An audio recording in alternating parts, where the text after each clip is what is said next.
Well, Alex, I just want to point something out to you. So we're just over the 405 in Orange County, and you see there Friday night just after 5, it looks pretty good, right? But if you're going in the opposite direction, you might run into some traffic in LA County. Here's why.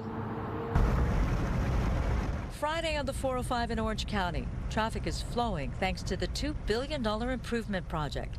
Construction took 6 years. In completion, the 16-mile stretch of freeway now has additional lanes in both directions for a total of 5 general use lanes, and that's not all.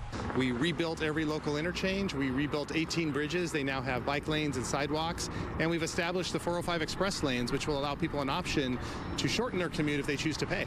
The toll lanes mean this is not a freeway, but tolls help pay down the federal loan and also gives drivers options when driving in Orange County. To be able to, for example, on days where my wife and kids aren't with me and I'm a solo driver and it's jam-packed during the peak hours, to be able to have the option of coming through is huge.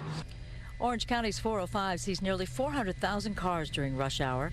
One estimate is that drivers will arrive about 15 minutes faster driving in the new carpool lanes versus the general use lanes.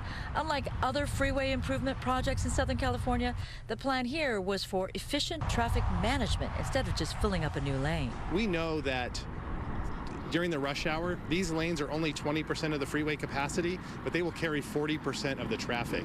And this idea that you can manage congestion so you're not building it and then filling it up immediately, where it's a sustainable investment over time.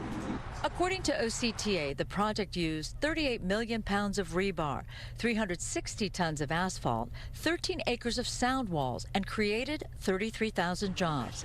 Tam Nguyen served as the vice chairman on the project, but is also a small businessman in Garden Grove. To be able to have this and then come through at a mile a minute is huge. So quantifiably, whether it's 15 minutes, half an hour, I don't know the exact minutes, but it's significant enough to make me a happier commuter. So how much is the toll? Well, at this hour, it's about $3 to go the 14-mile stretch of tollway, but between 3 and 5, that amount goes up to $9.95. Of course, if you're driving with 3 people, if you're disabled or you're a veteran, then it is free at all hours. Reporting live in Westminster, Susan Hirasuna, Fox 11 News.